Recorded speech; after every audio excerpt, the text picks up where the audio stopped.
Hello. All righty, and welcome to our channel. I'm Billy, And and I'm we have Francis. Francis. Yeah, and we're the Fuji guys, of course. And if you're like us, we just also watched that X Summit live, and what a surprise that was at the end.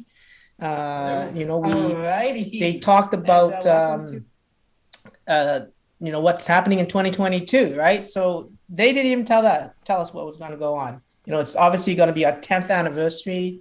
They talked about new development of lenses, and those lenses will support more resolution. And then of course they dropped the news of next generation device. So Yeah, stack stacked. BSI with X-Trans CMOS. What do you think, Francis? Well, it is very exciting, and we really didn't know about this, and yeah, I look forward to this both for photo and video. As you guys probably know, I do a lot of videos as well, doing the Fuji Guys channel, and then anything video related just really excites me. So just the fact that we will probably most likely get less rolling shutter, uh, Yeah, totally. electronic shutter, so for photos and then just video in general. So that's going to be very nice to have. Autofocus as well might improve with that. Just really looking forward to that.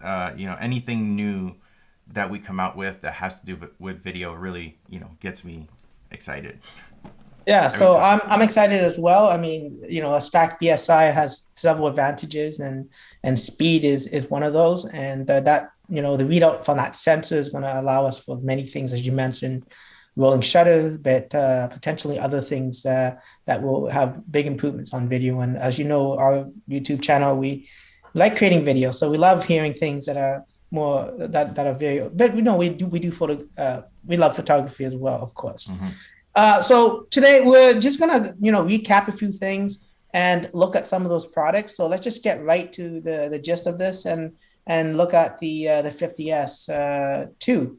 Hmm. Francis, you have that. Obviously, it's Yeah. based on the GFX 100S body, right? Yeah. It's very nice. Well, first of all, I really love the 50 megapixel sensor. Always did. But now having the 50S2 brings a lot of things that really improve, the experience. The IBIS, the size, just makes it really nice. And yeah, so I don't know if we wanted to have a bit of a look at it. So just a very nice camera, and we had the chance to shoot it 2 weeks ago, filming our first look video, and Yeah. and we were really impressed with it. I mean, coming from the GFX 100S, which we were using a lot because it was the latest one, we were sort of expecting the autofocus to be somewhat of a bit of a shock to go back. But it wasn't really like it wasn't an issue at all. And what did Yeah. you think? Yeah, I think yeah, when it comes to what this most people would buy this camera for, right? And it's going to be a great entry point into sort of a larger sensor than full frame, so you can get increase in dynamic range as well as increase in low nose high ISO capabilities. But at the price point of I guess 4,000 US and 5,000 Canadian dollars, that's impressive, right? And I think that's the main selling point, getting Yeah, IBIS and all that.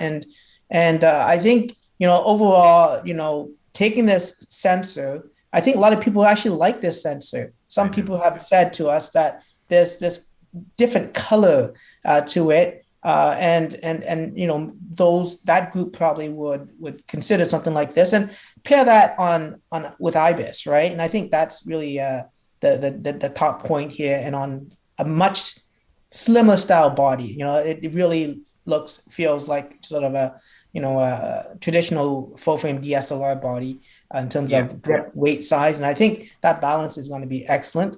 yeah. There's also a grip, right? I don't know if you can show that. I don't think they talked about it, but if you wanted that little extra depth, we do sell this metal hand grip. There's an Arca Swiss built onto it as well, and there's a hole cut in so that you can access the batteries from the bottom. So Yeah. yeah, I think Well, that's it. actually, I don't sorry, know, Billy. Just want to correct something. There is no hole for the battery. Oh, there's okay. Sorry, it's It's all good. But yeah, the 50S2, really exciting. And then just one last point on that is like having the IBIS. I like to adapt lenses, legacy lenses, and then to me, having the IBIS is really great for that. And also, I don't really need 100 megapixel because these legacy lenses, they can't resolve that. So having the 50 is really nice. So I think we could talk about the new lens as well. Yeah, that was the other topic, right? Was the GF 35 to 70 millimeter. This is a weather resistant lens. It's compact, so when it's off, or I guess when it's closed, it does collapse into itself a little bit, and then you kind of unlock it to get into this zoom range. It was small, especially compared to the more popular GF 32 to 64. 30, yeah, which was the 32 to 64 was really our most popular zoom lens, of course, and the size difference and the weight difference is incredible, especially. I just see people taking this and keeping it with them when they're trekking to do, some great landscape shot that might be, very far away. Maybe they need to do, like a good 30-minute hike just to get into that. And the weight is going to definitely help. So it's quite nice that, it's there. And resolution wise, I think they did a great job on this. And, we were able to use this and take some snapshots, and we felt the images were very sharp. On the telephoto end, you probably have to kind of close down the aperture a little bit to get maximum sharpness on in that side of it. But that's not too bad of a compromise when you're talking about lightweight, compact, and the price, right? Like I know it's $1,000 US, but if you buy the 50S with the kit GF 35 to 70. Really, it's only an extra like $500 add-on, right? So I think it's a no-brainer for me. I've used it, and I was really excited when I got it because with COVID and everything, I got more active. I move around. I want to bring a camera with me, and then if you take a look at our first look video that probably just went live. I love to bring it with me, and I do paddleboarding. I shot some pictures. I had it, in a dry bag. To carry with me, but I could just bring it on with me on my paddleboard. And again, the lens and the camera, the resolution is amazing. You'll see some close-up images of some bees on flowers, and it's really sharp. Yeah. So that's the 50S2 as well as the new GF 3570. Obviously, more detail, you guys can check out the various channels and all the first look videos that are probably popping out sort of everywhere as you sort of see it. But it is based on the 100S. So again, you have the same battery and some of that accessory like that metal hand grip is going to fit. So that's that roadmap, right? GF lens roadmap. So my favorite out of that was the 55 mil 1.7, but that's coming in 2023. So I guess good and bad. Yeah, you have time to save up for this thing, but I love it when we introduce faster lenses. I mean, that's really the whole idea behind having a larger sensor, not just dynamic range and increase in ISO capabilities, but also getting more control over depth of field, right? So 55 is a welcome change on top of the nice 80 mil lens that we already have, right? That I find incredible. Yeah, the 55 is definitely, I'm looking forward to it. As you know, I do a lot of portraits, and yeah, I saw the couple images they showed. I don't know, like this looks really interesting.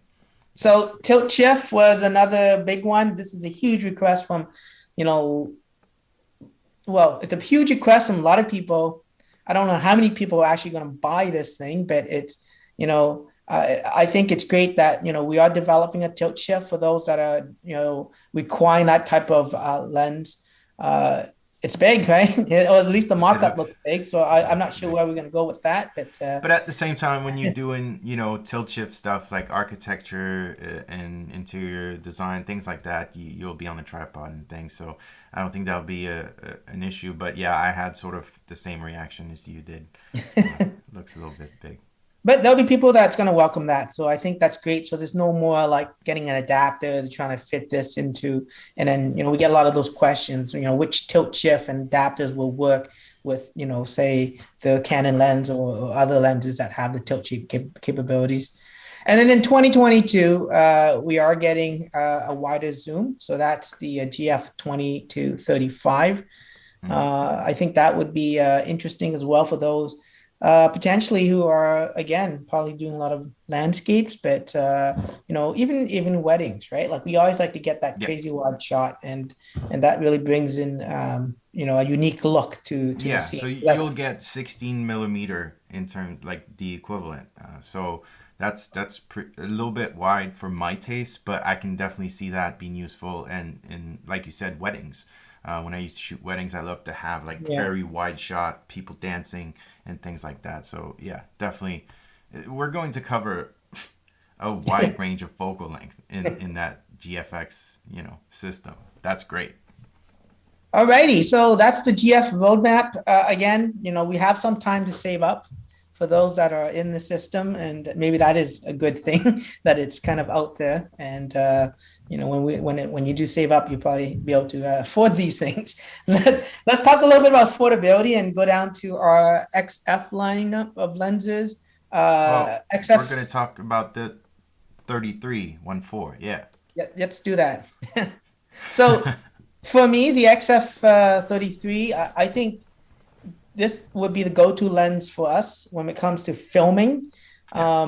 Couple of things. We love creating shallow depth of field in the scene. We love that 50 millimeter field of view when it comes to 35 equivalency.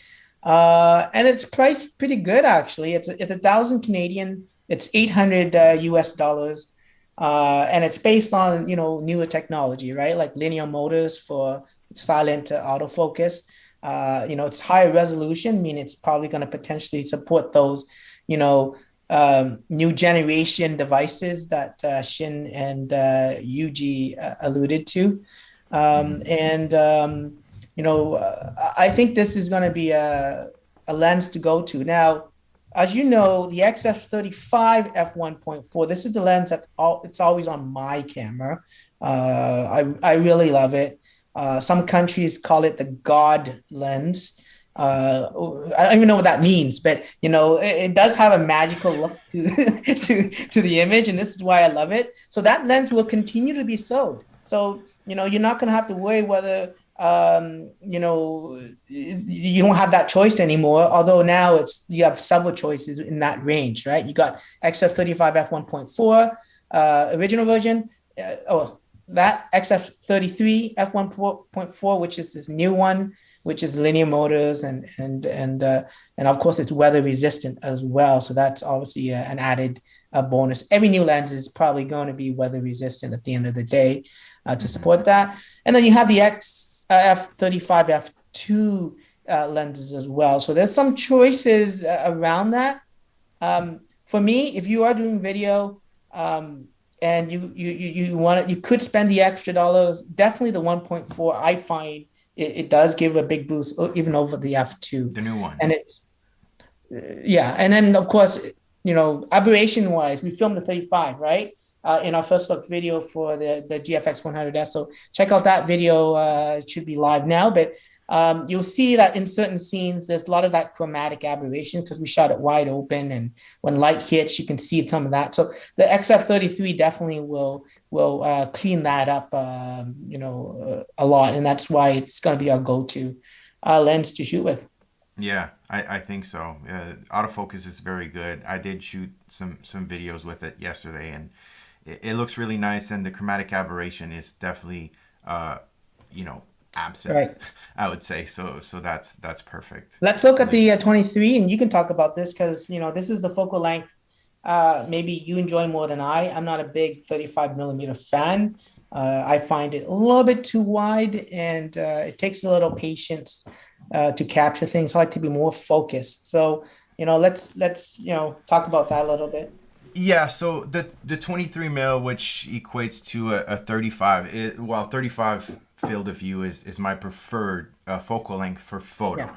Yeah. That's what I've always been shooting for years, and that's why I love it so much. And then again, I did shoot it 2 days ago for a photo shoot, that you can see in our Spill the Beans video, and I was really impressed with the autofocusing speed. So that's for the 33 as well. That goes for that too.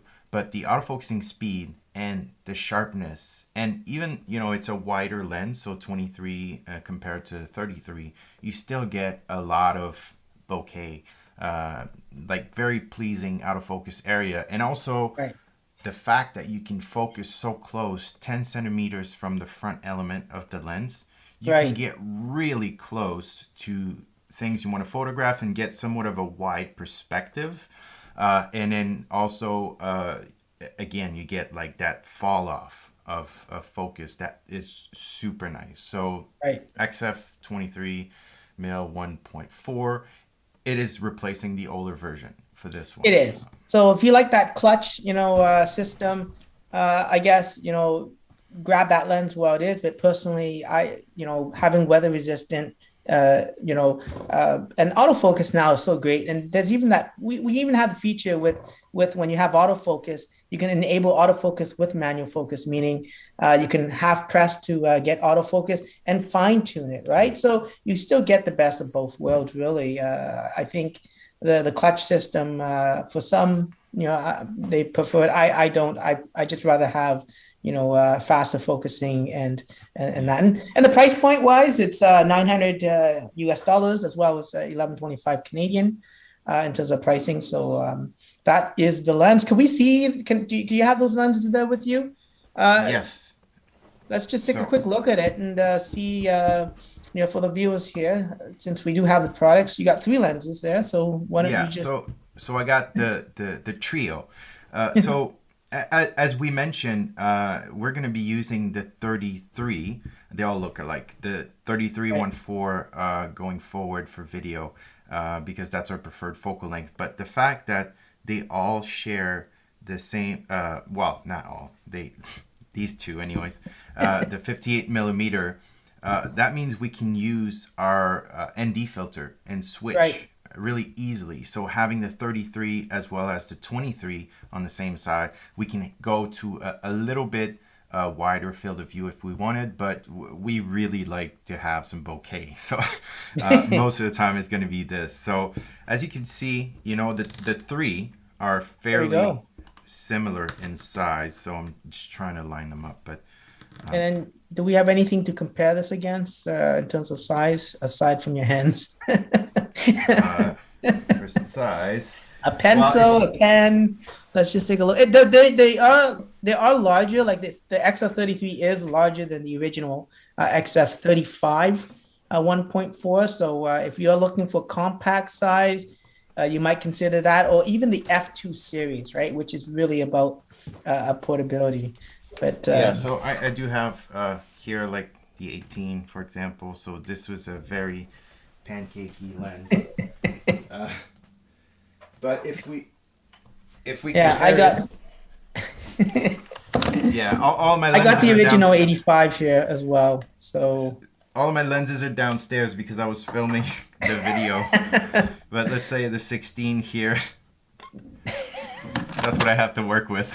Well, this is good. I think everyone gives the opportunity to kind of see in terms of reference, size-wise. So definitely, I think that's great. Okay, good. That is lenses. And then they talked about lens roadmap, right? So, I'm really glad they mentioned things like, in our lens lineup, like we do have a really great native lens lineup, right, of XF lenses, which, you can get the best benefits of autofocus, and it's designed for the system. But they mentioned Tokina, Cosina, and Tamarind are making X mount lenses or have made some. So that's really great to expand their options, beyond the XF realm of native lenses. They did mention, that the focus was going to be that these new lenses should also support video on top of still. So that's a interesting news that they kind of said that out, and we're glad to see that, because any lens that's great for video, we love that. Although our core definitely is on photography, and those lenses will still play a good part, but having more silent, faster focusing it's definitely very worthwhile. So let's see what they said. XF 18 to 120. So that was interesting because they really said and focused on this lens being stills and video, right? Yeah. They didn't give us much details actually on it at all. Yeah. I wonder if it's like So a power zoom thing. power zoom or a clutch system where it jumps between the clutched of like an actual, focusing, but I'm not sure. We have to kind of sit and wait for that. That's kind of a little bit out there. I think we have the Hmm. lens roadmap showing there, so Yes. Yeah. we can't wait to do a video on that when that comes in, and then the 150 to 600 millimeters, right? I think everyone is. I think getting longer reach is great. We do have a lot of photographers that are in wildlife, and just getting that reach is going to be very beneficial. They didn't mention anything about aperture, but Hmm. or price for that matter. But I think that's always going to be great, right? I don't know if that's a lens that you would use. Well, Not for me, but it's not really a lens for me, but the fact that I have the cottage and then lots of nature. Sometimes I like to bring the 100 to 400, for example, and do some birding, even though it's not my sort of area of photography. Since I have access to it, I'm lucky. I can use it, so I will bring it over and use it for. So you've been to the cottage, there's a lot of birds, a lot of nature. yeah, So it will be nice. I will certainly use it, but that won't be my primary yeah. sort of lens. But I More know a lot of lens, the people. more lens, the better, right? Choices Yeah. for customers, and I think it's always great that Fuji's is constantly developing, new lenses for that. So well, that's basically some of the key points. They didn't mention XT30 because That's it is somewhat updated. So I think there was people asking about the XT30 a bit. And what it really is that it's basically the original XT30 with an upgraded higher resolution LCD. I think it's like 1.62 million dots. It's the same resolution LCD that's found, I think, on the XT3. But it's not going to have the articulating three ways. It's just going to be the two-way tilt, which really is for photography, right? I kind of prefer that when it comes to just taking photographs. yeah. That camera will be $900 US for the body. I think it's 1125 Canadian for the body, and that will be available, I guess, later this fall. I don't know. They didn't say timing on it. But also, they didn't talk about functionalities, but I think we know that it will have some updated features, functions, basically incorporating the latest firmwares, right? That was done to the XS10 and XT4. So, video, autofocus, low light focusing, all those things will probably be updated on that system. It's not anywhere in specs, but it does have a higher buffer as well. And I think the not the buffer, but the memory, internal memory of that.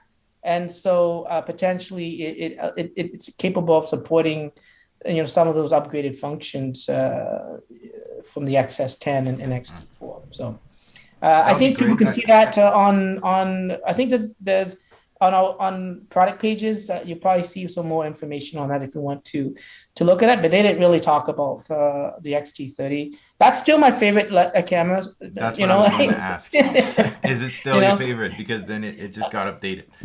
I enjoy that a lot. I have been using the XE4 though, and I'm getting used to it now. It's small, a little bit smaller.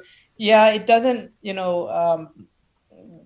have the a flash, which I guess I have to learn to live with a little bit. But Because you do like, just to put some context here, you do like to shoot a lot of your family. You go a lot on camping and stuff like I that. do. I'm very adamant about that. When I see people taking pictures of phone, with the phone, and it's I always say, like these are precious moments, right, with your family, and just everyday moments too, not just special occasions, but just like when you look back at some of your images, the nicest images I look at are the ones that are not like a special occasion. You're just sitting there eating or watching TV or doing homework or something. I love seeing those images because you don't see those enough, right? We get to see weddings, birthdays, events, but those other life love to see. And I find with the phone, it's I don't know, it sits in your tough, that's right? the thing I think with the phone is that you take pictures and you never look at them again because they live on your Yeah. on your camera roll and you don't really get back to it. Maybe one day you go back, but with the camera you have to physically bring it to your computer and look through them. So I think that's one of the key things Yeah. of just using a real camera. Wow, a lot of news. I know we're trying to stretch this, but we're not really. We're so passionate about this stuff, and just like you guys, we're always into trying to see what's new. We love trying the new stuff, and the new stuff is blah, right? Black Magic Raw.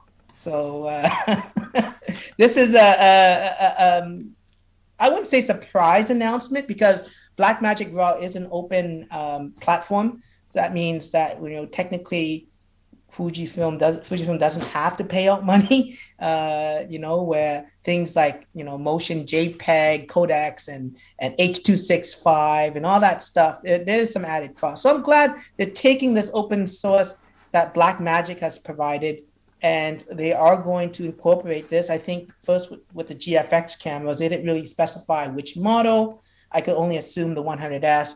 And this thing October, right, of this year. So that is just a month from now. Right around the corner. Yeah, so we got Adobe ProRes, right, which is great format. But Blackmagic Raw is supposedly it's less heavy on your computer, right, for editing.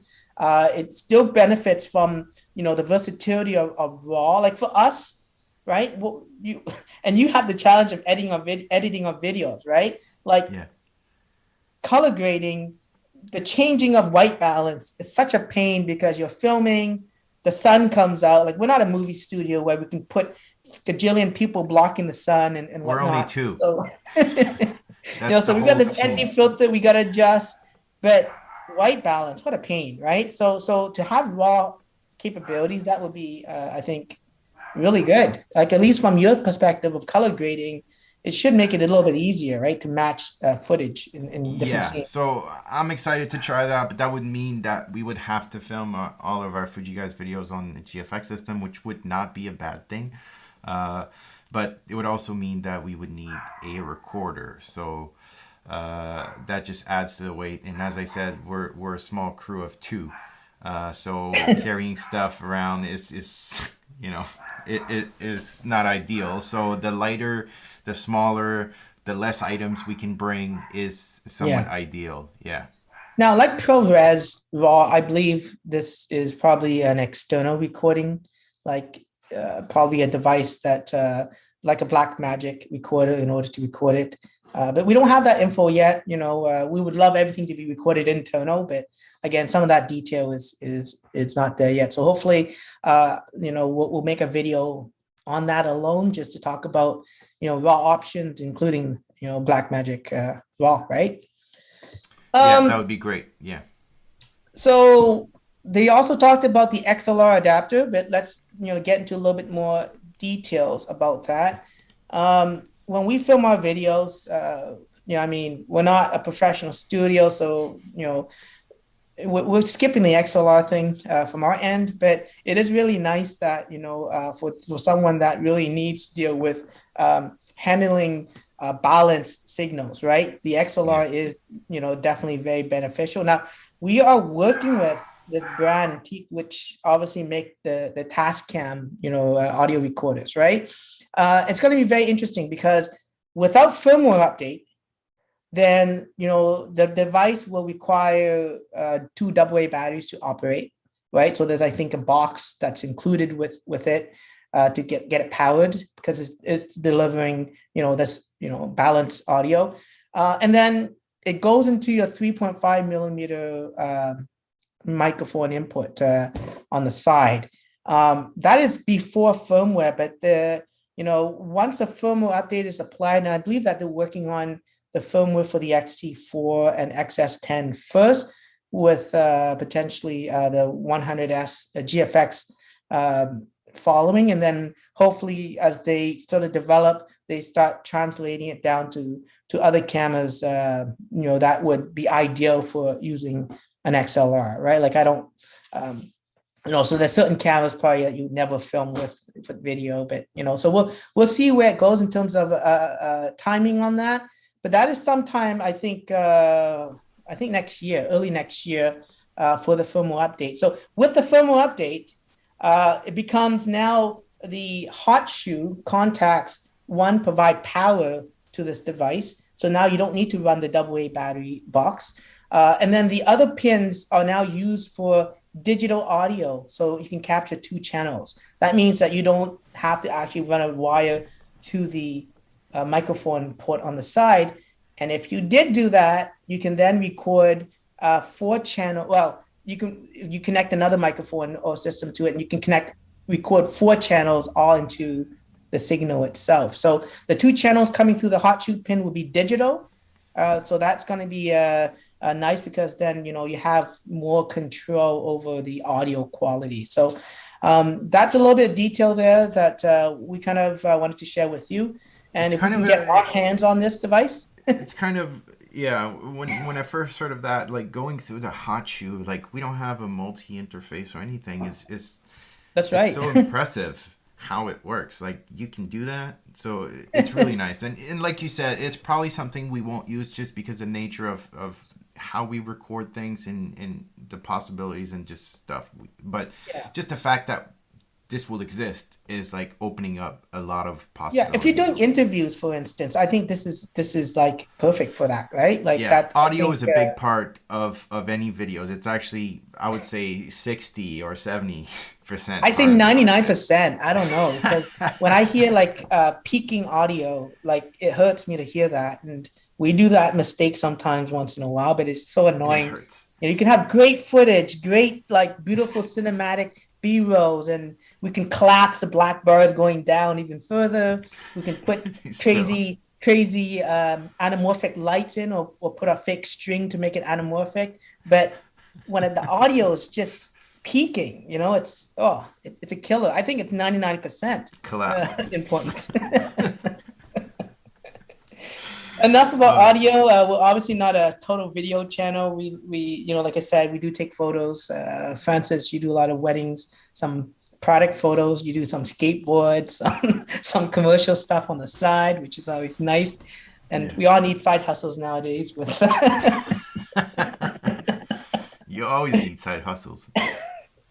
Where we at now? I think that was really what they talked about. So Shin, who was leading the charge there. I think he's amazing. I think it's, and we love him. But you saw Yuji there. So Yuji, he basically, I met Yuji in Japan, and shortly after he moved to the US to run the US operation there. And honestly, we did not want him to leave. Like, we're like, you're staying here. We love you. You're the best. Yeah, his English is amazing. I know he was probably reading some script, but truthfully, when you talk to this guy, his English is superb. He's awesome, super friendly, and he understands us, right? He understands when we complain about firmware, about features, like he's fighting for us. He's now on the other end of things now. So he's going to be running the EI division there, which is our electronic imaging division. And it's hopefully going to be a great opportunity. And I hope to see him again. I think it's going to be great for Fujifilm because he does understand North America. He does understand customers. He does speak to photographers and videographers. And I think we're going to see some great additions in 2020. Can't wait for that. But first, we got some special guests, right? Like we got Patrick Larocque. So let's see if we can get him. We'll be back in a few minutes and get Patrick on the line to chat about his involvement in this announcement. Thanks, guys. See you again.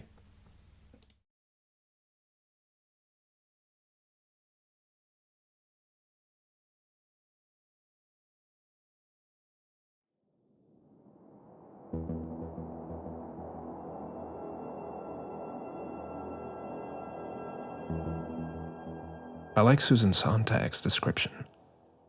The photographer is an armed version of the solitary walker.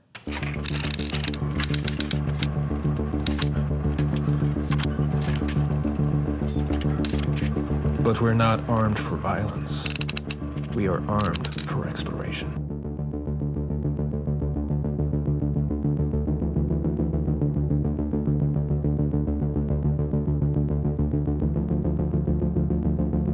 I was introduced to the X series through a 35mm field of view.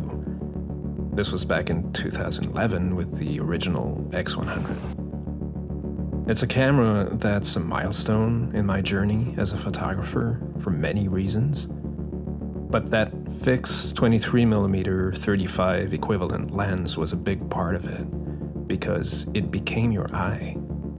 You had nowhere else to go. I think this essentially came to define Fujifilm cameras for me and the way I would use them, not just for work eventually, but to absorb and to understand life in general, wherever I'd find myself. Later on, I added the 23 Mark I to the X series, and now we have the Mark II. It's a complete redesign that builds on the quality of the original. Faster, quieter, and now with weather resistance as well.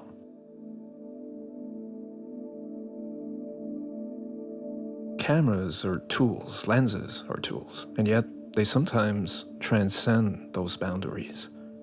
I've captured so much at this focal length, it's like the song of our lives, really.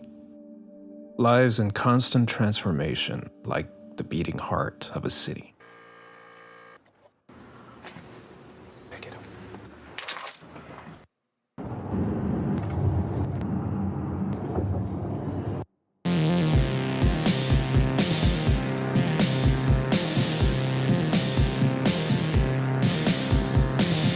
When I'm shooting street or any other type of documentary photography, my main setup is always the same.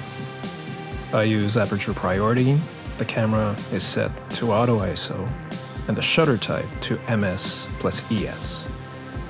This means I'm constantly thinking about depth of field as I walk around. If something catches my eye, my first thought is how much background separation do I want? How deep do I go? It obviously needs to happen very quickly, but it does become instinctive, I think. F8, F4, F1.4. You start anticipating what the scene will require. And it's an important choice because ultimately this is how we guide the viewer. Our decisions provide clues to decipher the code.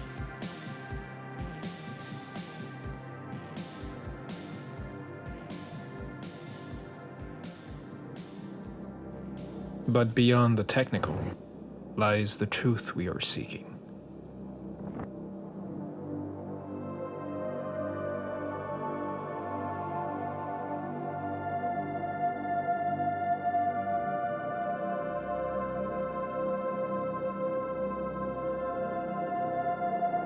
My images changed at some point. I'm not sure when. It happened slowly, over time. They moved from an examination of the collective to something that's almost an expression of solitude. And it wasn't conscious. I just slowly found myself drawn to stillness, to empty spaces and a certain form of anonymity. As if my eye needed tranquility, a center on which to anchor my thoughts.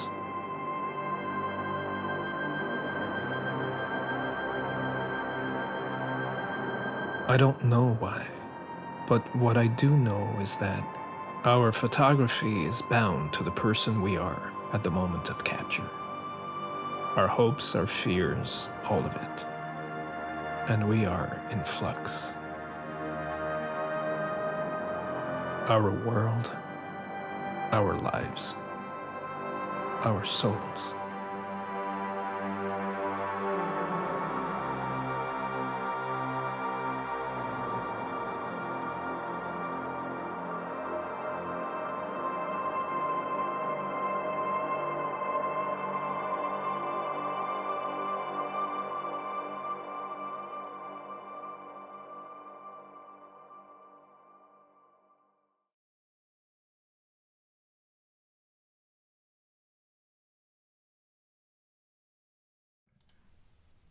All right, thanks, Patrick, for joining us today. I know you Great to be here. Great to see you guys. and I know you were part of the XF 23 mil project, and you got an opportunity, obviously, to work with that lens a little bit more than even we did. And the project really was, basically showcasing some of the key points on it. But it was a little different, right? Like generally, when we get a project from Japan, they tell us here are the key things that we need to kind of talk about. And for this lens, the 23 mil lens, it was about the concept of it being sharper or higher resolution, that it had, a better, faster focusing system through a linear motor, and that it had sort of like this close focus distance capability. So it's very versatile. But once I get that project set up, when we have this little conversation, Patrick, you get a little bit of this creative freedom, right?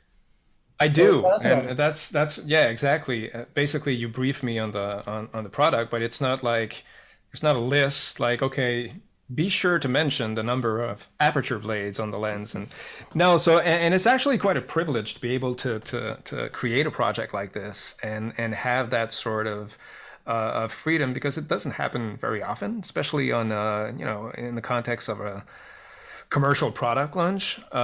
So being able to tell a story, basically, which is what we're asked to do ultimately, it's a lot of fun, but it's also very rewarding to do. So yeah, I had a blast with this. Yeah, and for those that haven't had a chance to see the video, you can watch that on FujiFilmX.com and see sort of Patrick's work on this project. And like Patrick, you filmed, starred in it. You were the cinematographer and even the audio guy, right? Like, tell us about I was the audio guy, I did the music, and I have to say, I really enjoy filming myself. It's one of the great joys in my life. It's not at all weird. And yeah.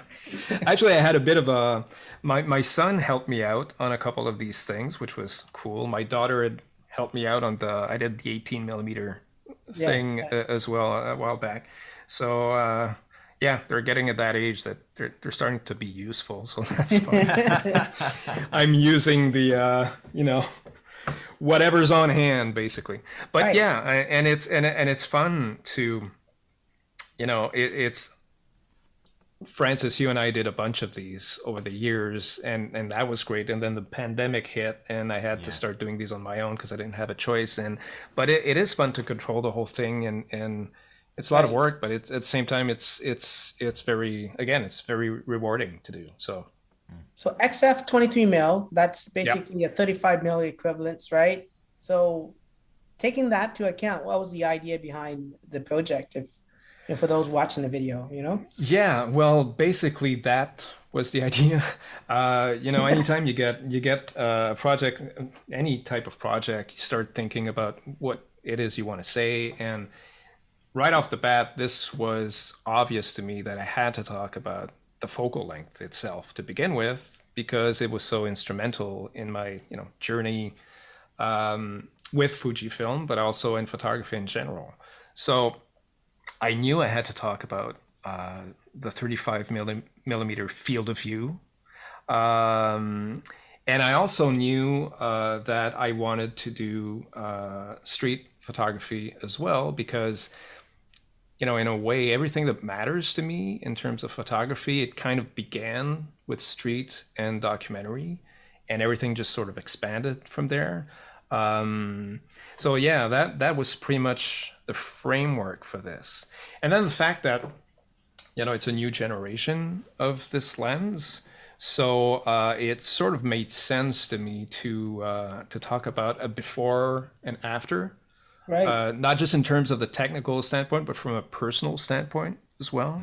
I tried to do that too. And in the video, you obviously started off with sort of that magic box of the X100, right? Yeah, I still have the box. And it was a long time since I'm still taking credit for that, because I know in back in Japan when we were launching this X100, I said, we got to make a special box for this, because this it was special. I mean, that's the only one that you ever made, right? I mean, it's just for that camera. It's kind of cool. Yeah, I'm taking all credit for that, but in all like honesty though, that was kind of, I guess, bringing you back a little bit, right? Because obviously you're not just a street photographer.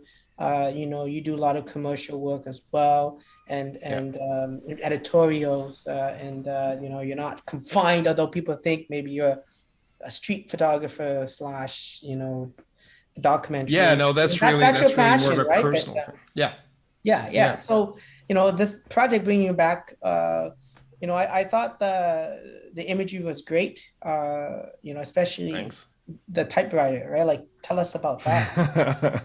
Okay, so I got into at the very start of the pandemic, I saw a movie about typewriters, and I just sort of went into that rabbit hole and about a used typewriter. I was really happy to use that in the film. Basically, my first thought was I wanted like keywords to appear. So I thought I would do this, in 2D animation, just have keywords appear. Right. But then I had this idea to use a typewriter instead. I really like the results. It's funny because I thought it would be, I was certain as I was filming it that I would replace the audio because it's super noisy. It's an electric typewriter. Right.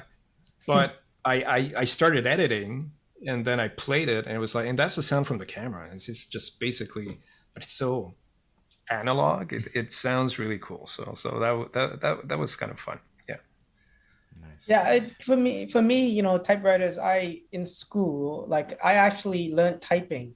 They actually had a class, to teach you how to Oh, you properly did? type, so you had your fingers, and it was actually a typewriter as well. It was an electronic typewriter, and that's how you kind of learn to type. And so I can totally get where you're Yeah. getting at. And but a lot of times you see those more in like murder mysteries, right? So Exactly. this Or XF-23 it thing is sounds, just yeah. Yeah. so Yeah. mysterious, Or in right? the latest Marvel in Loki, there's it's that vibe, right? Sort of retro Mad Men thing Yeah, or yeah. something. Yeah. So, Kind of fun. Patrick, I do have a question for you. Yep. Going back to the 23 mil. So, I think you mentioned, but you got into the system with the X100 series, which was Yeah. 23 mil.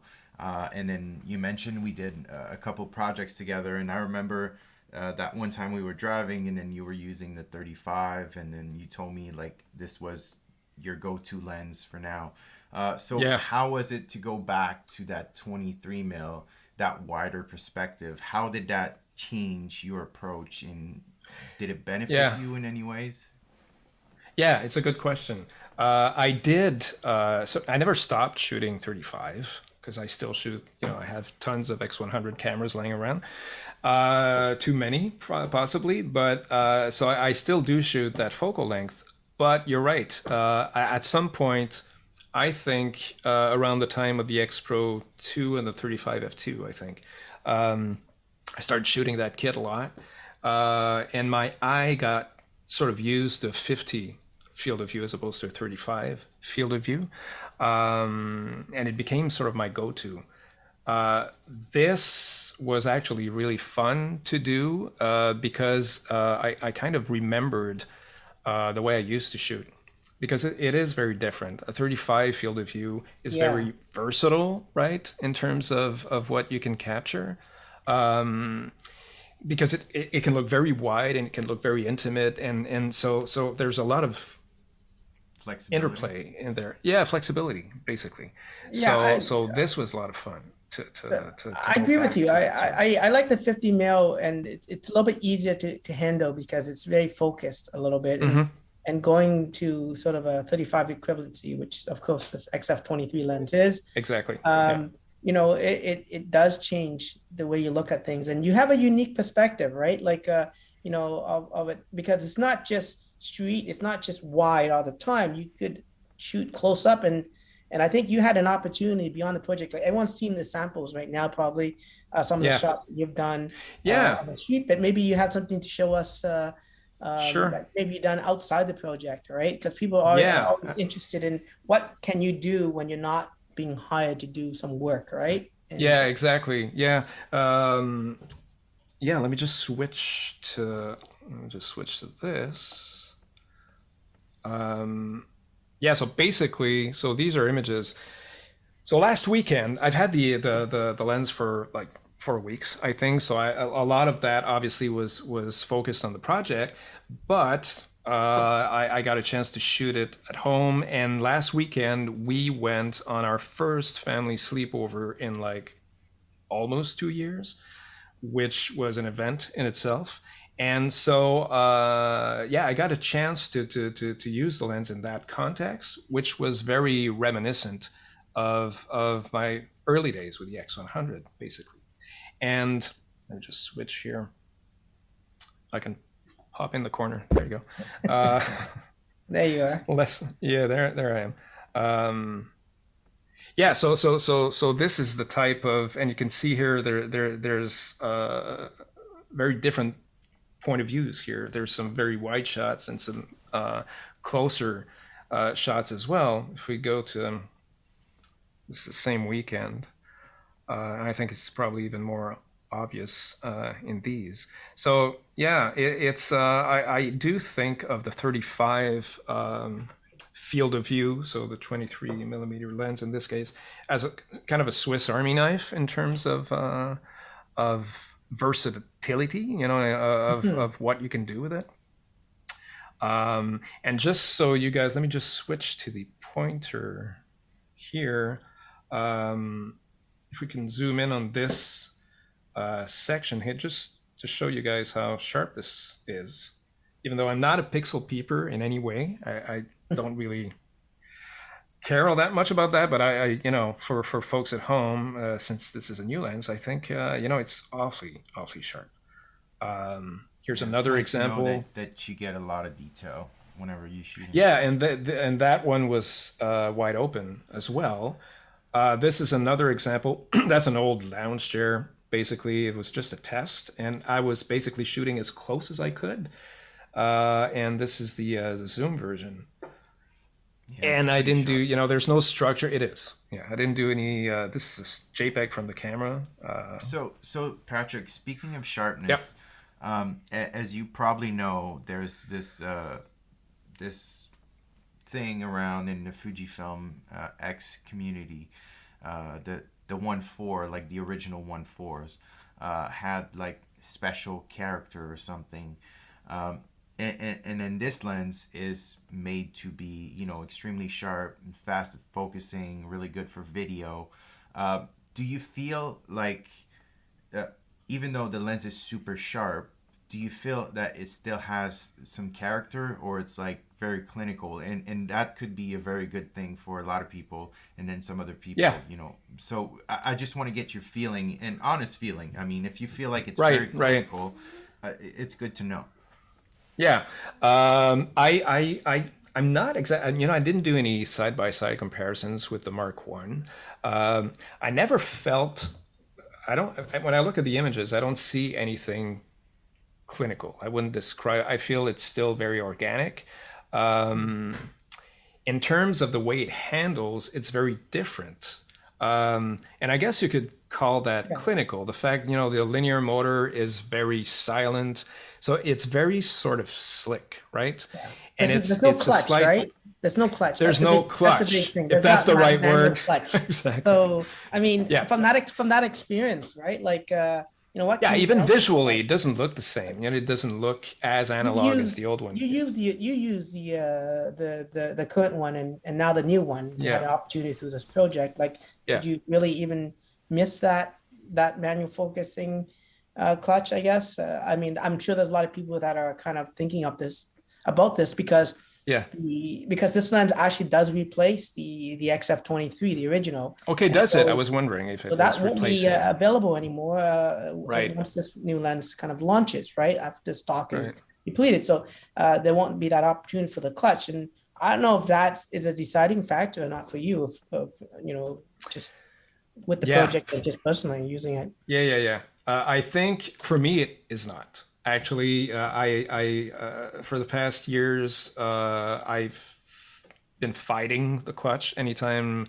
And in fact, it was one of the reasons I stopped using that lens as much as I used to, because, you know, autofocus is extremely powerful now. It works. And I shoot in autofocus like 98% of the time. I also use AF plus MF which is a function that I believe has to be turned on in the camera. But it allows you to shoot in AF, but you can still focus manually, between shots. As long as you don't release the shutter, you can. Right. So basically, as long as you're half pressing the shutter, you're in manual mode. You can take several shots. You don't even have to like slide a exactly. clutch or anything Yeah, like that. yeah. And so with these clutch lenses, the 14 and the 23 Mark 1, you couldn't do that anymore. Yeah. Because it's a physical thing. You know, it's either and it's not, AF and they're not weather resistant too, right? And they're not weather. I mean, that's never bothered me all that much. Yeah. Maybe I'm not very careful with my gear. I don't know. But they're not, and this one is, and of course it does add some, you feel more secure. Random question. I know you have a couple of X series cameras. I know you're a big fan. Yeah, of a couple. Pro series. But I know you do have also. Is it XH1 or XT3? No, I have. I have the XT3. Yeah. Okay, so which camera did you use for this like your personal, let's say not the project, but like you go out with that lens on your family outing? X Pro 3. Camera? Yeah. The X Pro 3. Yeah. Nice. And I'm still fond of the X Pro 2, and I love the X Pro 3. Basically, my go-to is the X Pro 3. I have to say, the XT3 is an incredible work camera still, and I shot the video with the shot the film with the XT3. But yeah, X Pro 3. Do you have any images of like? I know people are probably looking at the most famous Japanese wood, bokeh, right? And people are always Well, I think what is that going to look some... like? What is my background going to look like? What's my foreground going to look like? And I know this lens was designed, to give you very pleasing, the out of focus area, right? So like it's very pleasing. So let me just switch back. I'd love to see some more images, maybe of seeing some of that and well, there's a bunch. Well, I did show some before, but I can show you a couple of images. I think I have some. Hold on. Okay, so just for some context, let me pop back in. So this is last weekend as well. This is a game of Finnish bowling, which we tried for the first time, which is a lot of fun. It is fun. And obviously this was in the middle of the action, so I was just moving around. And that's the thing with this lens, is that it focuses really quickly. So I never experienced, like, oh man, I missed the shot because the focus wasn't fast enough. So that never happened. I think this is a good example of what you were talking about. So this is just at home with my youngest daughter swimming because it's crazy hot this summer. And so I think you get a good, I don't know if the folks at home can see it, but it's a very pleasing, both images were shot wide open. And even on the image on the right, I'm not super close. I was not in the pool. So, and still you can see that drop off with the focus, and it's really, really nice, I think. And I'm sifting through more of the images that I shot for the promo film, but processing them differently. It might be a series on the collective. I'm not sure yet. But yeah, overall, I spent 2 days of shooting. I shot one day mostly for the images, and then a second day for video and images. And I keep finding stuff. I'm really happy with it. So looks pretty good. In terms of performance and acquiring images, I can't. I mean, this just worked really, really well. So well, let's maybe answer a question that some viewers probably would be looking at if they were considering this lens, right? Because yes, this lens does replace the current XF23 f1.4, but we also have in the lineup the XF23 f2. Which I'm actually using now as my lens. I'm using the 35 f2 right now. So there's going to be that question, which lens do I get, and how do you answer a customer like that? Yeah, it's a good question. I think it really depends. I think ergonomics will be a big part of it because the F2 series are smaller. They're weather resistant as well, but they're much smaller. So it is a very different feel. I think for street photographers and for anyone doing documentary work, and if you don't need the 1.4, and if you're not shooting video, because the linear motor is very useful for that, I think the f2 is an option. If you are shooting video, then this new version is like a no-brainer. That's the lens you want. Right. But it comes down to, I think, what it is you want to do with it. For me, I was like, when we developed those trios, well, actually it's more now, the F2s, right? I was like, oh my God, it's like a godsend, love it. And the quality is really, really good. Like, it's actually very sharp, and you got this very pleasing shallow depth of field, and it's compact and small. And then one day I said, I haven't been giving much love to the 1.4 lenses, right? And I pulled one of those out, the 35, the XF35, for instance, and oh man, I just, you can't imagine one stop difference what it actually makes to the pictures, and I don't know what it is, but I've now kind of kept myself down to that 1.4. So for some of they have a very they have a very different character too. You're right. I mean, and it's funny you say that, because I remember, like I said, I started shooting with the X Pro 2. I started shooting the 35 f2 a lot, and then I remember when we did the X Pro 3 promo film in Toronto, and we decided to use the legacy lenses because it kind of so I went back, and obviously I'd still shot it, but I went back to the 35 1.4 for the duration, and it was like, oh and I filmed the whole thing nice. With the 35 you did 1.4 and it's funny because Billy, you mentioned you went back to the 35 1.4, and then I remember that moment, and we were in Japan, and you told me that, and I took it out. And then from that point, I'm a 23 mil kind of guy, but then when I tried the 35 1.4, I was like, oh yeah, there's something about it. I was a big fan of the F2s, and I am still. But to your point, is that F2 to F1.4, it does make a good difference. And I kind of refused to see that before, because I like the small size of the F2s.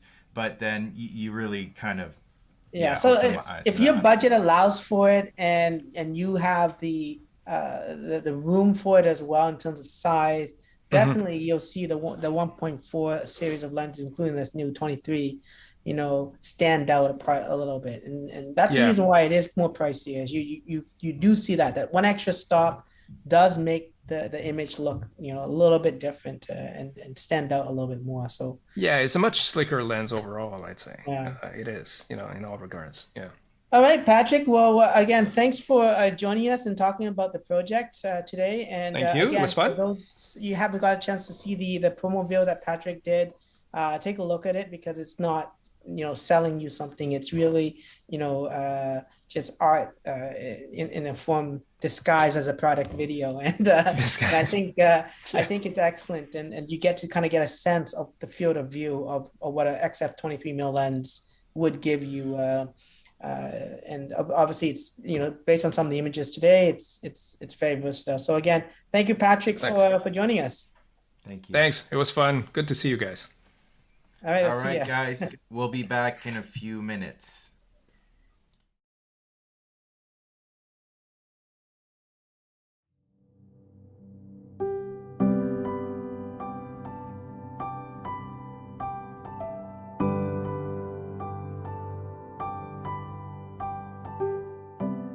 My name is Justin Milton. I'm a fine art, wedding, and lifestyle photographer based in Calgary, Canada. Recently, I've added in Fujifilm's GFX line of cameras to my workflow.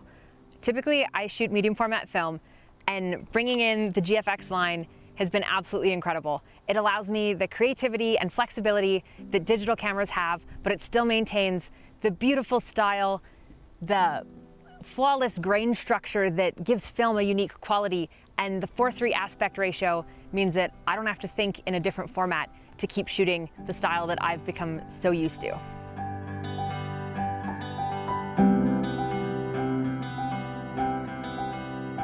Today we are going to do 2 family shoots. The first one is an in-home session with a lovely family of 6, and the second one will be in the mountains in the beautiful Canadian Rockies near Banff, Alberta.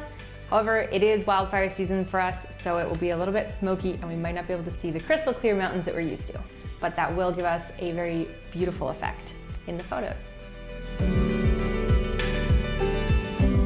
When photographing families, you have to be flexible. Mom and dad are super stressed trying to get the family ready for the shoot. The young kids are focused on whatever candy or ice cream they've been promised as a reward, and the babies have way higher priorities than posing for a photo. This often means many, many shots of the same scene to get the right moment, and also shooting in non-ideal lighting conditions.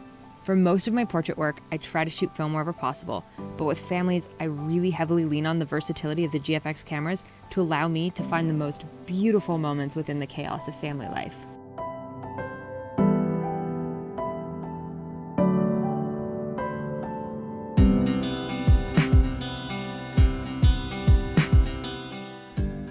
For today's shoot, I brought along all the standard stuff I bring to my family sessions.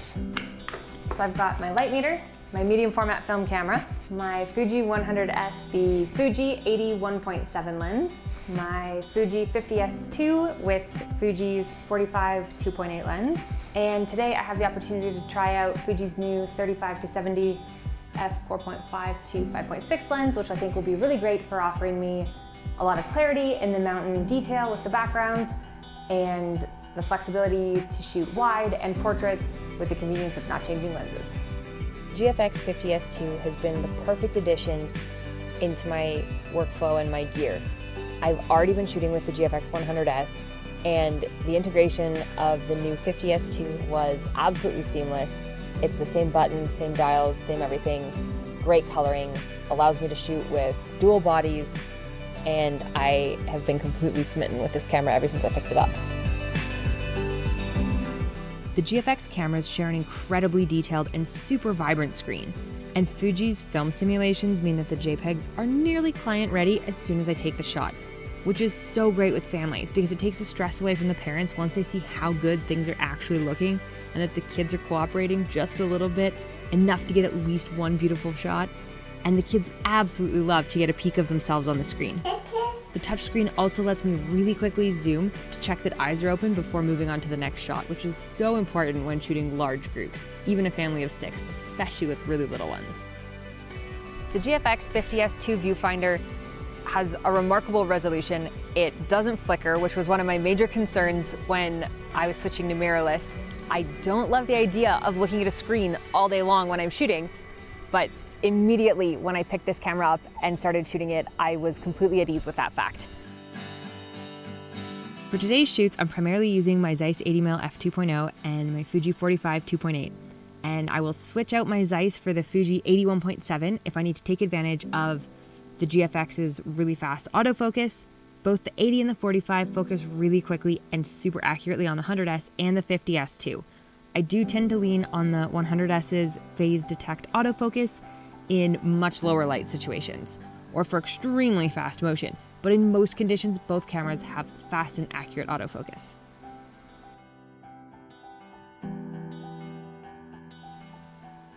One of the big areas that I lean on the GFX cameras for is low light performance, where typically I'd be limited to pushing my film or grainy black and white film. I now have the flexibility to shoot at really high ISOs with basically no grain. And when there is grain, it's more like a film grain and less like digital noise. Many of my indoor portraits today were shot around ISO 2000, while still being perfectly clean images.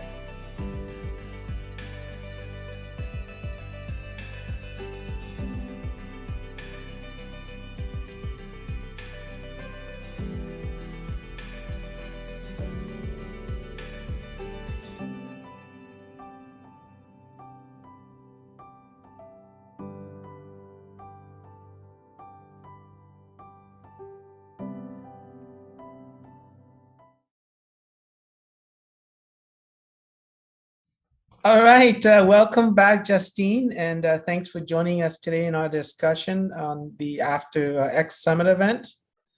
Thank you. How's it going? Excited. So you were actually a part of the GFX 50S2 project. At least you were working one of those projects, right? So why don't you just tell us a little bit about yourself and what type of photography you do? Perfect. So my name is Justine. I am based in Calgary, Alberta, and I usually shoot weddings and then family and lifestyle and newborns and that kind of thing. I come from a medium format film background, and I bought my first GFX camera as soon as the 100S came out, basically. And I had it the day they were starting shipping, and I was so excited to use it. It kind of felt like the first time that there's a camera that can live up to medium format film. So I've been absolutely thrilled with it since, and I am really excited to get my hands on a 50S2 to keep and shoot. And overall, I just really, really love most things about the camera. There's like one or two little things here and there that aren't my personal favorite, but Right. I love the way it shoots, and I love that it's a 4:3 format. That's what I'm used to, and that's what I love most. So you said, and because we want this to be an open discussion and we want to be, honest. And so you said one or two things that you didn't like. So what are these? Okay, this is like really nitpicky, but on the top of the screen, you have to push a button to illuminate the little LED panel on the top. That's right. And like when you're shooting dark receptions and you're trying to quickly check your settings, I know you can just look through the viewfinder, but like that's one very tiny thing I don't love, is trying to find that button in the dark, because it doesn't like. Right. And then the grip isn't quite as deep as I would like it to be. But I mean, honestly, I think those are like the only two things I don't love about the camera. And I mean, they're very minor and nitpicky. Pretty much everything else. Right. I mean, That's not too bad. So I And just want to then- ask you another question. Yeah. So you own a GFX 100S, and you got into this project for the 50S2. I know we tried it, and then we used it for our videos, and then we realized that, we were kind of afraid of the autofocusing maybe being a little bit too slow, since we got used to the 100S. And we personally, and I speak for myself, and I think for Billy as well, we didn't find that it was an issue at all. Whenever we were shooting, we hit, our subject with no problem. What was your experience in terms of 100S next to the 50S?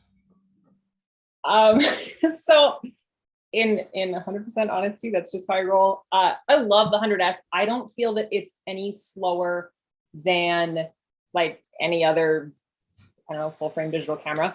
I don't think it's any slower than that. I can shoot like a couple walking down the aisle, a kid running around, and I can nail that focus probably like 7 to 9 out of 10 times, which is pretty good for a walking subject. With the 50S2, I didn't find it quite as accurate. It didn't pick up on the eye quite the same way in like the exact crispness. It was a little off. And I'd say on like a moving subject, I don't know, maybe like a 4 out of 10 in terms of like hit or miss rate. Mm-hmm. It's still really, really good, but it's not quite as fast as the 100S. So like I plan to use the 50S now that I can access my raw files and see the coloring of them, which I'm super excited about. I plan to use that one with like a manual focus lens, actually, which is mostly what I used to begin with anyways. And that way it doesn't really matter if the autofocus is perfectly there for me. For fast moving subjects, I would use my 100S for anything really fast, but for like 99% of what I shoot, it is more than an adequate speed of focus. Yeah, and I think you nailed it right on the spot there, Justine, that, this new camera, the 50S2, it's not about sports photography and fast moving subjects. And I know a lot of customers of ours, they do have a camera already that does that, whether it be, a current X series system that they have, or even other, 35 millimeter full frame camera systems that they're currently using. And I think for us, the launch of this camera was about image quality and just getting into sort of a larger format system, just going beyond, full frame. And hence, this is why there's this term of more than full frame, right? So, in that aspect, I mean, you got to use the 100S, and you also shot the 50S too, during the project timing, and obviously the bodies are the same for you. It's great. But I guess you're coming from medium format film, but I don't know if you can maybe talk about, your thoughts of that, of these two cameras, and more specifically, even the 50S2 against, say, someone who's shooting full frame when it comes to kind of, image quality. Like, what's your thoughts there? I mean, I've loved film for a long time. And when I started shooting the GFX, I actually had this moment where I went, I don't know if I can shoot film side by side with the GFX because there's so much resolution and detail in these photos. People are going to look at the film ones and be like, what happened here? Why is it so small? I mentioned earlier, the 4:3 is a huge thing for me because when I'm shooting, if I have a regular full frame or the X-T4 or whatever that I'm shooting, I don't think in a 3:2 format. So when I'm shooting, I'm composing that in my head, knowing that I'm going to have to crop it to a 4:3. Whereas this way, I can think and shoot all at once very seamlessly without that extra step of having to crop my photos. So that for me is probably the biggest, I guess, benefit almost. I mean, that fact aside, the grain structure is more like film than digital noise, which I find you get with a lot of full frame cameras, and that kind of takes away from it. It being medium format, it also has, I don't know how like true any of these claims are, but this is in my experience. I also find it has like a shallower depth of field, which I really, really like. I love to shoot things really shallow, and it really pops off, like whatever's in focus really pops off the background and provides a lot of separation, which is really nice. And that's something that film tends to have, and have more of that like 3D lifelike kind of quality. Right. Yeah, I mean, I think that's, one of the key benefits, obviously, of medium format, right? And I think you nailed it with the grain structure. And I always find a lot of the images from a Fujifilm camera does have that more film-like look. And there's less color noise. That's what I first noticed whenever I got to Fujifilm. Now, I just want to ask you a quick question, because you mentioned using adapting lenses, and I can talk about that myself too, because I do like to adapt lenses to the X series and then the GFX series. So the fact that this 50S2 and the 100S, because you have them both, they have embody image stabilization. Did that make a difference for you? When we think about film, you were shooting, a medium format film camera, most of the time you kind of need a tripod or be really steady or have a lot of light. So how did that help you in that sense? All right, well, I'm about as steady as a surgeon, so I don't find a lot of need for the embody stabilization. However, I will say there have been a few moments where I'm like, let me just try something cool. And I have put that to the test, and I've handheld it like a quarter of a second, and you can zoom right in and it is perfectly crisp. I was hand holding for like 1/50th of a second shooting portraits, and I can zoom all the way into like their eyelashes, and they are perfectly crisp, not a little bit of blur or movement. Whereas with like a full frame camera, I cannot do that. So I was pretty impressed with that. Honestly, I didn't think that would make such a huge difference, but I've never really had that in a camera. So I really like it because I can do a lot of long exposure kind of stuff, like not really long, but like long enough to get like people glory and stuff. And I don't know, I can just create more art with it and less equipment. I don't have to lug around a tripod or worry about all those things. I just hold my breath, and I don't even have to hold it that long actually anymore. It's That's good. And what's the longest focal length that you adapt on your GFX cameras? I think my longest, so I use I have a Contax 645, and that's what I shoot medium format film on. And I used all of those lenses on one of my 100Ss, and then I shoot dual bodies. And on the other one, I have all my fast Fuji lenses for when I need that fast autofocus. So I have up to a 140, but honestly, I just leave the 80 on there, and I just use the 80 like 90% of the time. So I think, I think viewers are very much like you in the sense that they when they go into the medium format or even our GFX system, they probably have a lot of these legacy lenses, right? And they probably wanted to know, like, how was your usage of these lenses that you already had? Like how easy was it for you to use? And then I guess maybe like how were the results? We obviously know what native lens is.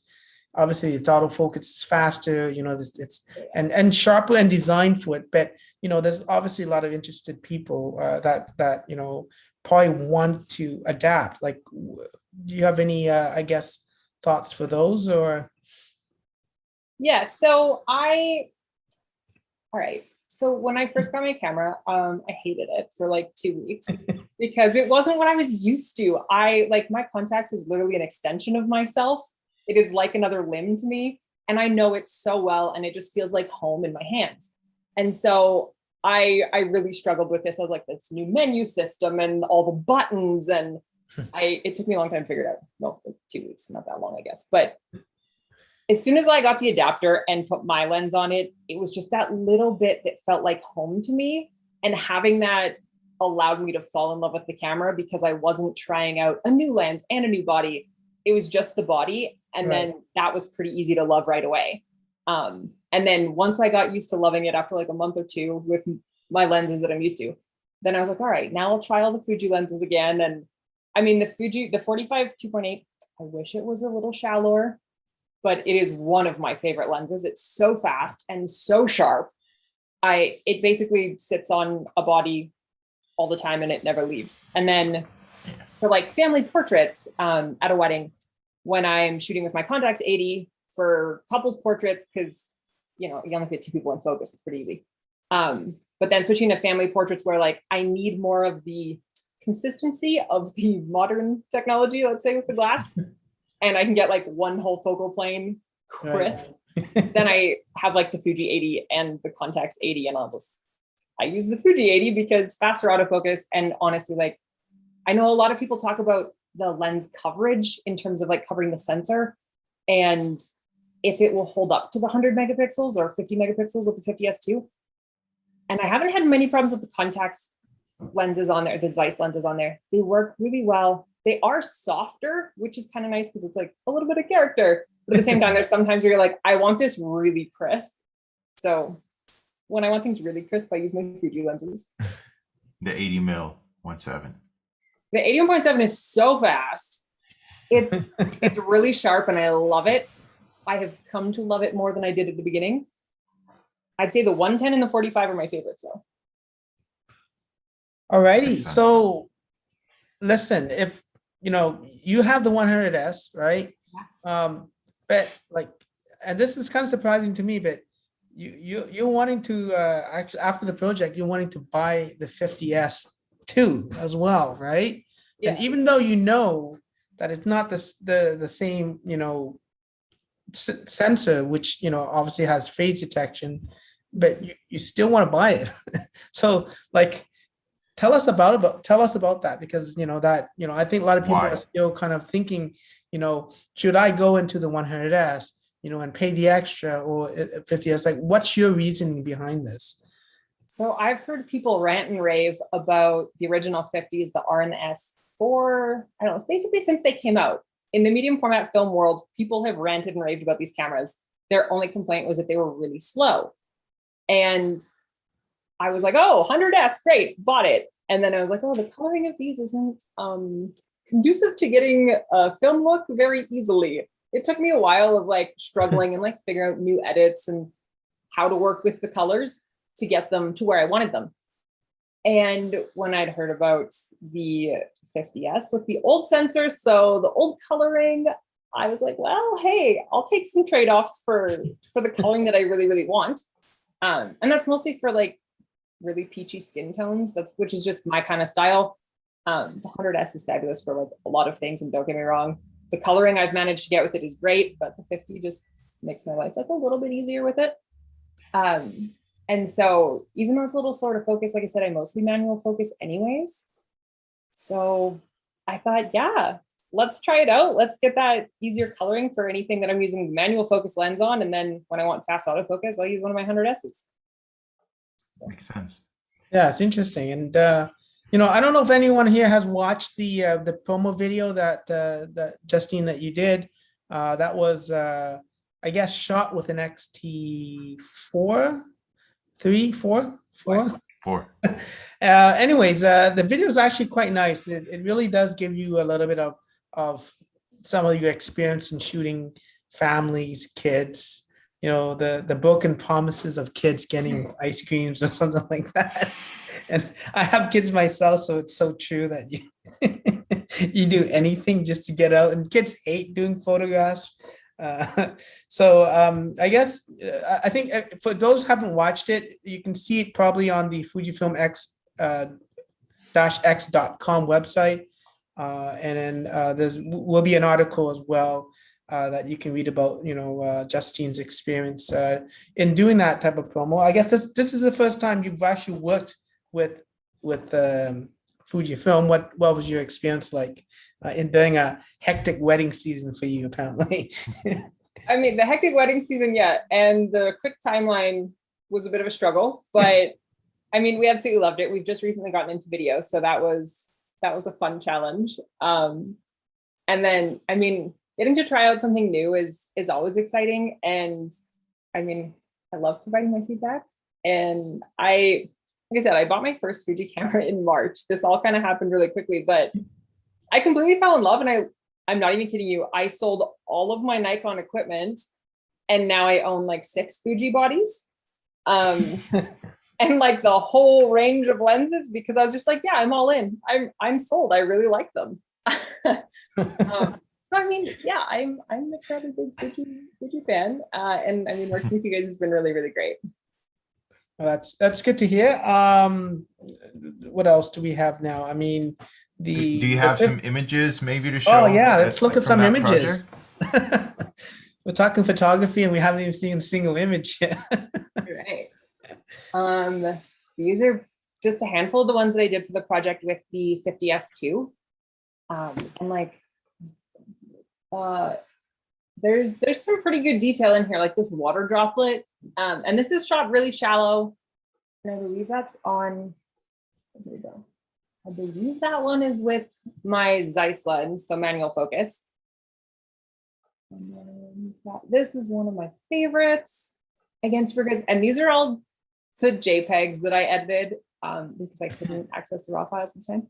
But yeah, they are really beautiful. And once I could access the raw files, honestly, the coloring. You didn't really want to. No, like when I first got my 100S, I struggled with the coloring, like I mentioned, and I actually just shot JPEG for like the first 2 months I had it because it was easier, and the straight out of camera JPEGs were really, really good.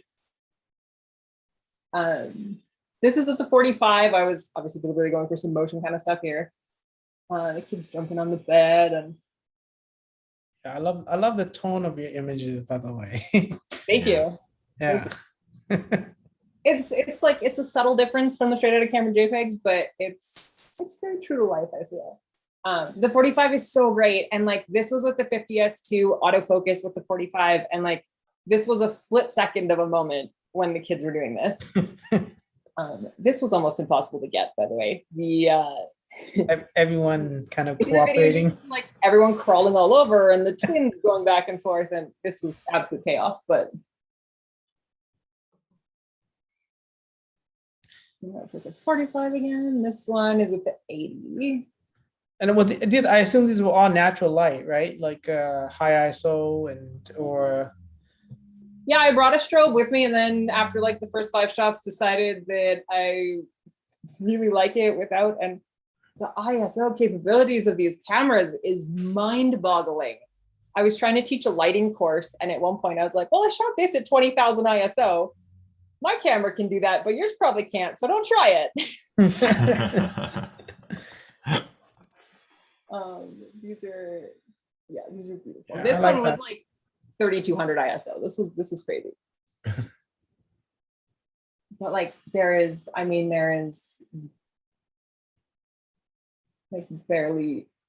barely any noise in this. It's quite amazing, right? Yeah. Especially when you like, I think people don't understand that high ISO is not just for nighttime shooting. You know that, you know, you can use it high ISO for shooting in daytime and to freeze action and to, you know, not avoid, you know, like artificial light, because sometimes it just makes it look too fake and unnatural, right? And that's so great, like especially with weddings, in like church ceremonies, if it's a cloudy day and there's already only maybe like one window in the church, I don't love using flash because it's like really disruptive in the ceremony. So having the capability to use a really high ISO and have the image still basically look flawless that's a really nice improvement over what I used to have. So these were the first set of pictures. This is one family, I believe, and you did another shoot as well with it, right? Yeah. Oh, I love that one back down there. The dark blue. Yeah. That looks really good. Yeah. Yeah. I really love those. Well, in this one, like I shot it as a horizontal because the kid was facing the back of the cabinet and then she turned around really quickly and I was just shooting with the 45. And I was like, this would be much stronger as a horizontal. And I love having the flexibility to crop like that. On film, I can't do that. With the XT4, not quite the same. Yeah. And then you still probably have like what, 20, 25 megapixels from there? Yeah, probably at least, I guess, with that one. Yeah, it looks amazing still. The other one was in the mountains, really smoky day. But this was with the 50S2 and the 45, and the kid was like running around the parents. So even with really fast moving kid, like I can still get him in focus. Although like I was intending to have some motion blur on that one, but that works totally. It works. Totally works there. Absolutely. Yeah, the color palette is just so good. I do love the background on this. It's like the little haze works well, and fortunately, unfortunately, right? Situations. Yeah, as bad as smoke is for everything, it looks nice. Like I always joke that one of my favorite places I've ever shot a wedding was in India, because there's so much pollution that the sun is really diffused and it's really beautiful light. Very hazed, yeah. These are amazing pictures. I know you do weddings as well, right? And I think you were shocked when we said the project. Listen, could you do something that's not wedding? Because there's already a project that was that another female was doing in the US that was also going to be weddings, and I really wanted the project for Canada and for you, and I guess we coped pretty well. Yeah, I'm really glad you somehow said I need some landscapes with some people in it, with some, and then there you go. Yeah, it's I mostly do weddings, but like years ago, once my clients started getting, they got married and then they got pregnant and then they had kids. I photographed families for like 10 years. It's just not what I show most of, but I do a lot of them every year. So yeah, it wasn't too hard to do that. Well, it turned out great. And like this one, I don't know if I put this clip in the video, but I have the clip of when this kid, like he was looking at the camera and like grabbing the baby's foot, and then he turned around and kissed his mom's hand. And it was literally, it took less time than it took me to tell you that. And it was so fast, and the focus was more than fast enough to like get that shot exactly as I wanted. Yeah, I know, when we developed this new camera, the 50S2, it really was targeted towards those trying to get into sort of a larger format system. And, I honestly don't think you can get into a system like this, under $6,000. And the fact that you can get this 50S2 with this lens, the new GF35 to 70, although you didn't really get an opportunity to shoot, but totally understand. For under $6,000 Canadian, and even much less, I guess, in terms of US dollars. So it's a lot less than I got into the system for, let me tell you. I bought the 100S and the new 80 at the same time. So I think it's about half the price. It's I wouldn't call the 50S2 like a beginner camera because it is mind-bogglingly good. But you can't beat that price. It's a great entry point into digital large format, medium format. Yeah, definitely. I'm super stoked about this camera. Yeah, me too. Because as much as you know, we're fortunate to have access to the 100S and the 100, and uh, you know, 50 megapixel for what I'm doing now, which is more personal work, is just, it's perfect. 100 is mind blowing. It's amazing, but you know, we spoke about that before. You know, hard drive space, you know, could take a beating. Yeah, So and 50 megapixel is good. I was hoping it would make the file size smaller, but we compared them and they were the same size. Well, you can shoot in lossless compress, which almost cuts it in half, and you don't lose image yeah, quality. That's what I always use, whether it's on X series or GFX. I always use lossless compress. Now, this will slow your computer a little bit because it needs to uncompress it, but then you save a lot of space. yeah. You do that. I think So that's one maybe thing that's that a people tip for have to you. take into account, and that's why, you know, we have a 50S, right? Too, because you know, there's a lot of people that just don't want to deal with the 100 plus megapixel of resolution, and you know, like getting a new computer is one thing, getting more hard drive space, and then if you're a professional, having backup storage solutions and dealing with these files too, you know, it becomes kind of complicated. So, Yeah, but anyways, a month after I got my GFX, we had to upgrade my entire computer. Yeah. there's a lot of investments in it, and hopefully, you know, this new camera can help bring that investment a little bit lower for everyone who's wanting to get into it. So, again, Justine, I want to really appreciate you joining us today and just talking about your experience. And you know, again, for those that haven't seen her project, you can see that on Fujifilm-X.com website. And yeah, just you know, check it out. I think. I think a lot of people who's going to pick this camera up, you know, and have always dreamed about getting into sort of a medium format situation. I think this is a Digital. perfect opportunity, and then you know, and obviously we have the full lineup of cameras as well. So again, thank you, Justine, for joining us. Thanks for having me, guys. And then we'll wrap this up. And then I'm just going to say, if you haven't taken a look at our Fuji Guys first look video on the channel, the 50S2, well, go and have a look at it. And then we're going to wrap this up. Justine, thank you again. Billy, thank you. And then later. All right, bye everybody.